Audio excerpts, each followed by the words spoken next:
माता पिता नहीं है या जो निसहाय गरीब असहाय लोग हैं उन लोगों के लिए हमारे पास इंटर तक निःशुल्क शिक्षा है। ये नर्सरी से लेके इंटर तक उनके लिए कोई भी फीस नहीं है, कोई फीस नहीं है। सपना क्या है? सपना मेरा है मैं पीसीएस की तैयारी करूं और कुछ पद पर जाऊं। आईएएस का पढ़ लिख के बनना है। आईएएस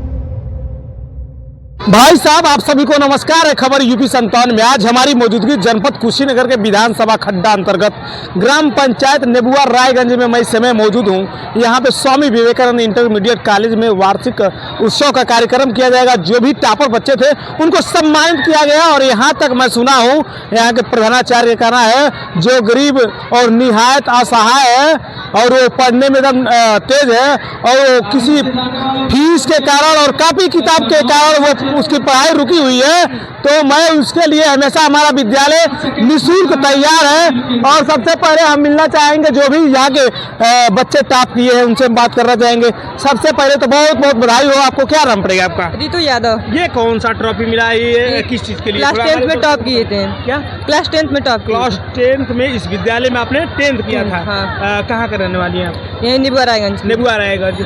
पिताजी क्या करते हैं? मेरे पापा फार्मर है, बिजनेस भी करते हैं। अच्छा, फार्मर है और किसानी काम करते हैं दोनों। हाँ। तो कैसा लग रहा है विद्यालय में इन लोगों के बीच और मुख्य अतिथियों के हाथे सम्मान पाना कैसा लग रहा है? बहुत ही हमारे गर्व के लिए बात है और हमारे मतलब हम अपने माता पिता का नाम रोशन कर रहे हैं। ये बताइए, पढ़ लिख कर क्या बनना है? सपना क्या है? सपना मेरा है मैं पीसीएस की तैयारी करूं और कुछ पद पर जाऊं। आईएएस। आईएएस का देखिए, एक बच्ची का सपना है कि आईएएस और पिता फार्मर। भैया मैं कहता हूँ शिक्षा वो सिरनी का दूध है, जो पिएगा वही दहाड़ेगा। और भी है, उनसे पूछने का प्रयास करें। क्या नाम पड़े आपका? मधु यादव। मधु यादव जी। मधु यादव जी, बहुत अच्छा लग रहा है आज। हाँ, बहुत अच्छा लग रहा है। अच्छा तो लग रहा है। मुख्य अतिथि द्वारा सम्मानित हुई है आप। हाँ, और आपके पिताजी भी सम्मानित हुए होंगे। कहीं ना कहीं गर्व की बात है कि आज हमारे प्रति हमने अपने पिताजी को उस स्टेज तक पहुंचाया और अपने विद्यालय की तरफ से उनको सम्मानित किया। कैसा महसूस हो रहा है? बहुत अच्छा महसूस हो रहा है। पढ़ लिख कर क्या सपना क्या है? अपने पापा के सक्सेसफुल डॉक्टर बनना है मुझे। अच्छा, आपका घर कहाँ पड़ेगा? नेबुआ रायगंज। मैं रितु यादव की सिस्टर हूँ। अच्छा, आपकी सिस्टर हैं? भाई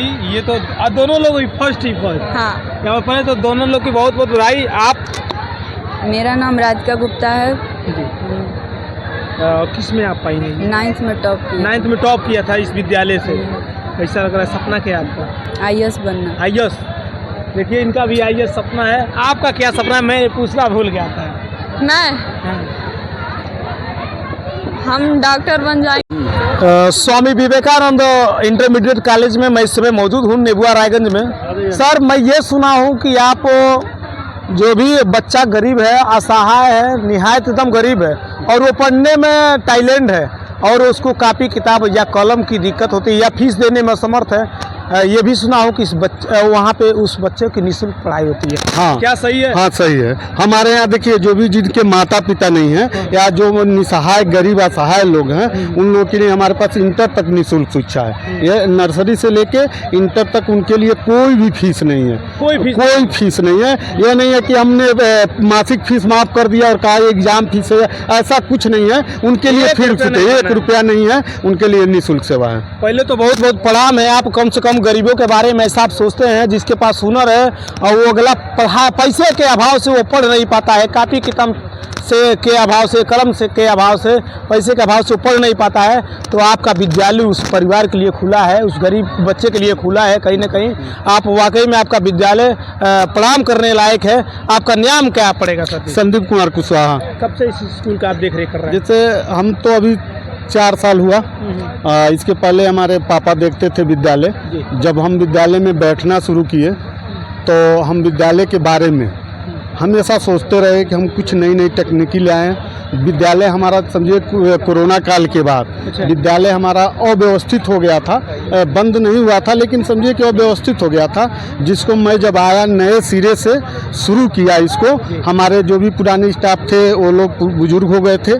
हम नए स्टाफ के साथ इस विद्यालय परिवार को आगे बढ़ाने के लिए निश्चय एक संकल्प बनाए कि हमको एक दिन यह क्षेत्र में, जैसे आपने सुना भी है, माननीय प्रमुख जी ने बताया कि 82-83 में वो भी पढ़े हैं, हम भी यही के स्टूडेंट रहे हैं, हम भी यही पढ़े लिखे हुए हैं। और उस समय विद्यालय का इधर मांटेसरी के नाम से लोग जाने जाते थे। अच्छा।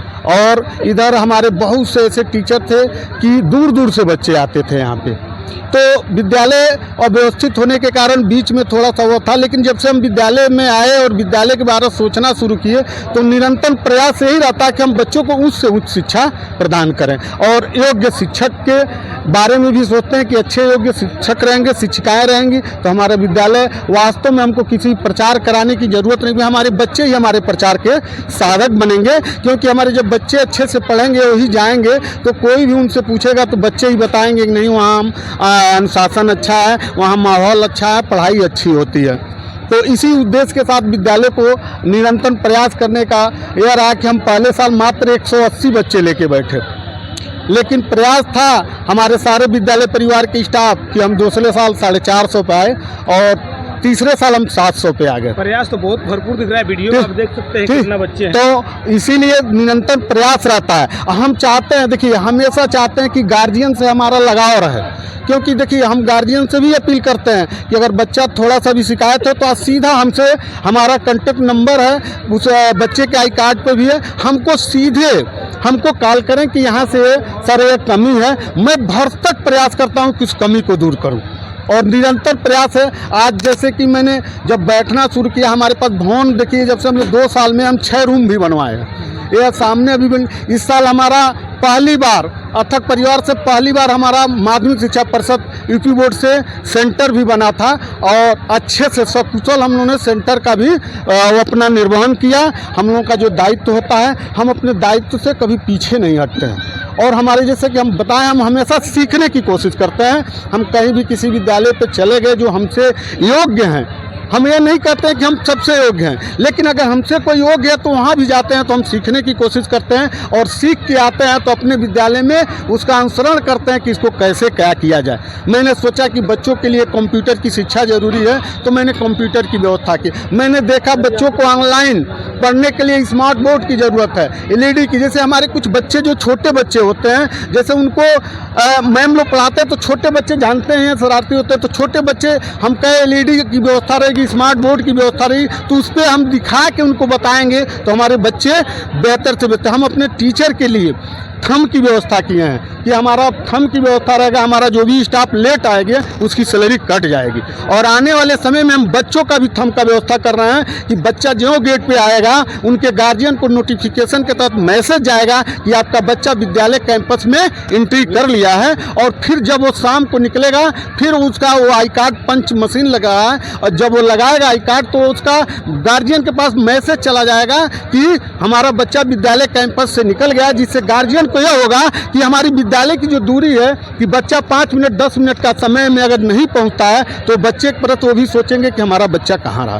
तो हम बेहतर से बेहतर देने के लिए सोच रहे हैं। ये आज हमारी मौजूदगी इंटरमीडिएट कॉलेज नेबुआ रायगंज में थी और यहाँ तक मैं बता दूँ इस स्कूल में एडमिशन फ्री है। हाँ, एडमिशन भी। इस विद्यालय की जितनी भी तारीफ की जाए उतना ही कम है। इस वीडियो को ज़्यादा से ज़्यादा शेयर करें और कमेंट करना मत भूलिएगा। आप सभी को जय हिंद।